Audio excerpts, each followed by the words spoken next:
കഴിഞ്ഞ ദിവസമുണ്ടായ കാറ്റിലും മഴയിലും വെള്ളലശ്ശേരിയിൽ മാത്രം ആയിരക്കണക്കിന് വാഴകളാണ് നശിച്ചത്.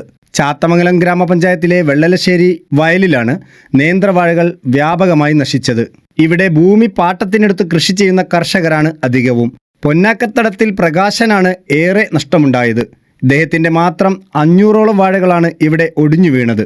ചാത്തമംഗലം ഗ്രാമപഞ്ചായത്ത് അംഗം വിശ്വൻ വെള്ളലശ്ശേരി, പുളിയാടംകുടി രാമചന്ദ്രൻ, പാതിരിശ്ശേരി മേലിടത്ത് കൃഷ്ണൻ നമ്പൂതിരി തുടങ്ങി 20ഓളം പേരുടെ വാഴകളാണ് കനത്ത മഴയെ തുടർന്ന് ഒടിഞ്ഞു വീണത്. ലോണെടുത്ത് വാഴകൃഷി ചെയ്തവരാണ് കർഷകരിലേറെയും. 1-2 മാസം കൂടി കഴിഞ്ഞാൽ വിളവെടുക്കേണ്ട വാഴകളാണ് ഇവിടെ നശിച്ചത്. ഞങ്ങൾ 10-20 വാഴകൃഷിക്കാരെ വാഴ പ്രകൃതിക്ഷോഭം കൊണ്ട് വല്ലാതെ ഒടിഞ്ഞ് നാശമായി. ഒന്നിനും പറ്റില്ല, മൂക്കാതെ ഒടിഞ്ഞു പോയി.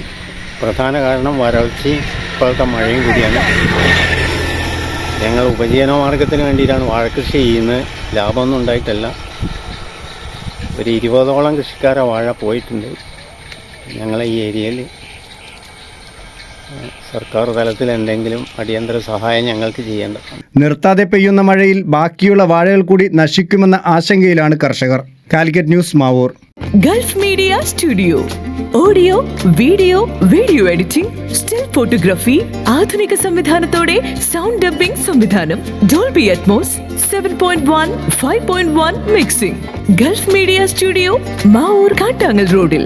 ഗൾഫ് മീഡിയ സ്റ്റുഡിയോ, പോസ്റ്റ് ഓഫീസിന് മുൻവശം, കാട്ടാങ്ങൽ റോഡ്, മാവൂർ. മൊബൈൽ 8921716618.